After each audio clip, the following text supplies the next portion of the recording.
Nous sommes sur notre série des exercices corrigeants en langage C sur le chapitre type structure. Le dernier exercice ou la dernière application. Il veut quoi? Il veut qu'on écrive un programme qui permet de saisir une série de n matières. Le programme détermine et affiche les matières dont le coefficient est supérieur ou égal à 2 et la moyenne des notes. Une matière est caractérisée par son nom, son coefficient et sa note. Notez bien, le nom de la matière ne doit pas dépasser 7 caractères, le coefficient compris entre 1 et 6 et la note entre 0 et 20. Utilisation de type def qu'on utilise depuis longtemps.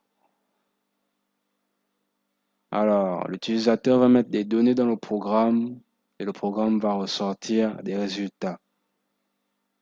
Passons à CodeBlocks. Nous sommes sur CodeBlocks là, on va inclure notre bibliothèque pour les instructions de base que vous connaissez tous, stdio.h. Ça, c'est la structure de tous les programmes en langage C. Maintenant, on va inclure une autre bibliothèque, string pour trier les chaînes de caractères, string.h.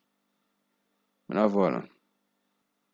Maintenant, on va définir la structure de la matière. Voilà. Type devstruct, on l'a nommé matière.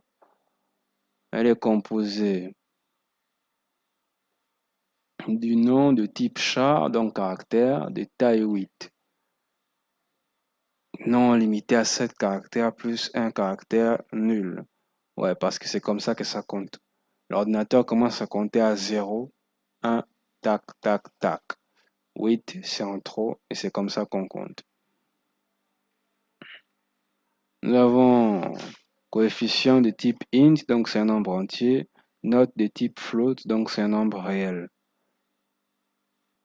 Maintenant, on va déclarer nos variables ici. Premier int, grand N.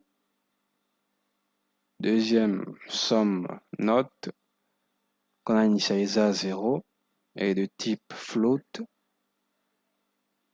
Et l'autre, somme coefficient, qu'on a initialisé à 0. Pour calculer la somme de coefficients et la somme de notes, vous devinez tout ça.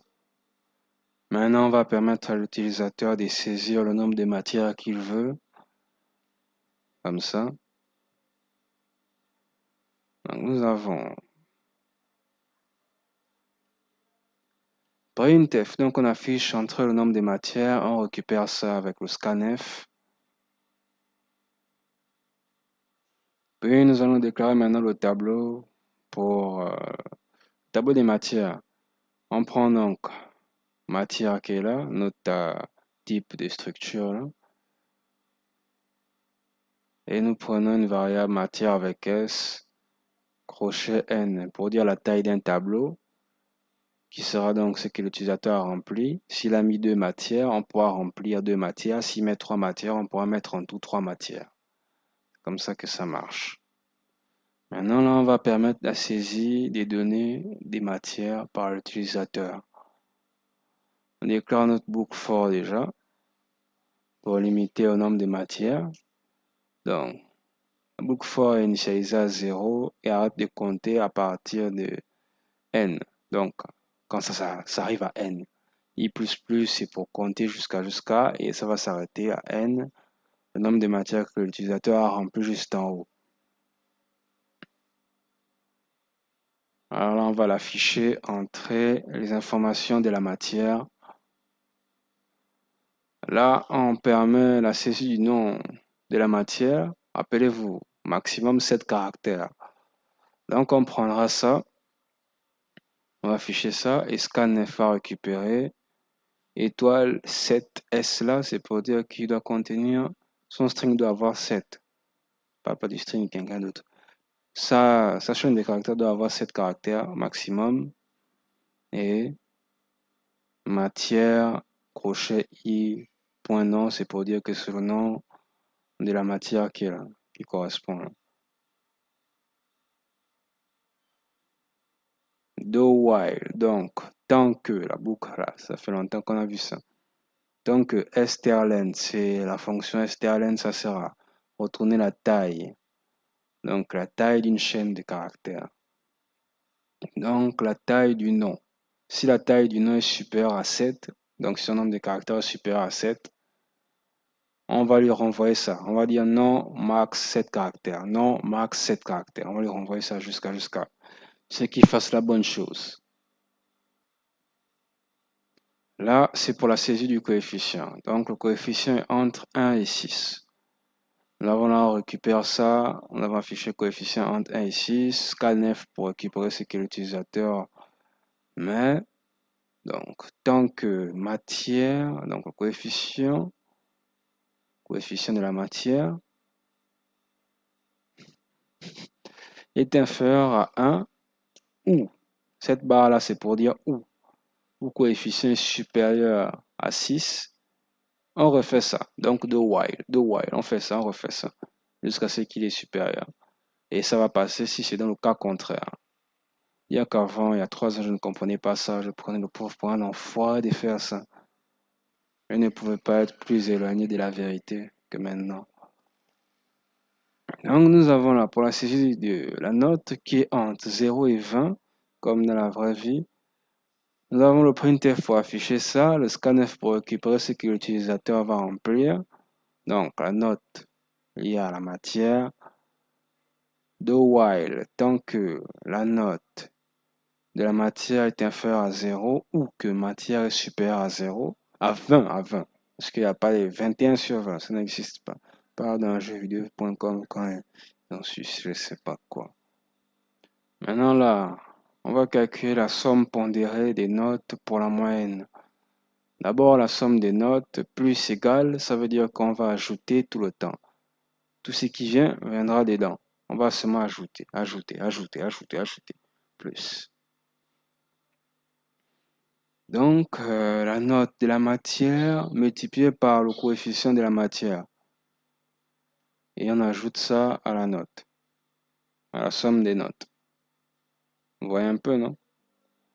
Après, on va ajouter ça. La somme coefficient plus égale, donc on va ajouter tous les coefficients, ils vont rentrer là-dedans. Maintenant, on va afficher les matières avec les coefficients supérieurs ou égal à 2. Supérieur ou égal à 2. D'abord, on va déclarer la boucle for pour afficher toutes les matières, plutôt trier toutes les matières. Voilà. Initialiser à 0, ça arrête de compter à n. Donc, si notre condition est là, si le coefficient de la matière est supérieur ou égal à 2, on affiche, on va redresser ça un peu.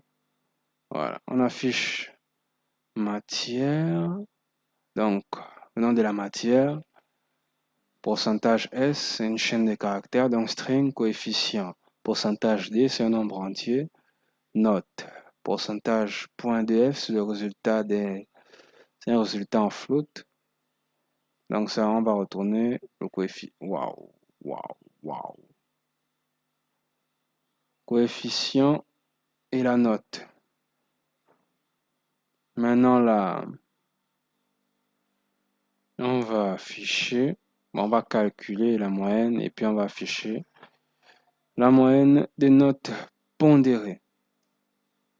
Donc, la première condition qui est là, si la somme de coefficients est supérieure à 0, c'est quand même évident ça. On calcule d'abord la moyenne, donc une variable float nommée moyenne qui est égale à la somme des notes divisée par la somme des coefficients. C'est comme ça qu'on calcule la moyenne. Ensuite, on va afficher ça. La moyenne des notes pondérées est, voilà, tac, on affiche la moyenne. Dans le cas contraire, else, on va afficher aucun coefficient valide pour calculer la moyenne. Maintenant, je vais vous laisser tester ça chez vous. Si vous avez aimé la vidéo, vous pouvez liker, lâcher un commentaire ou partager la vidéo.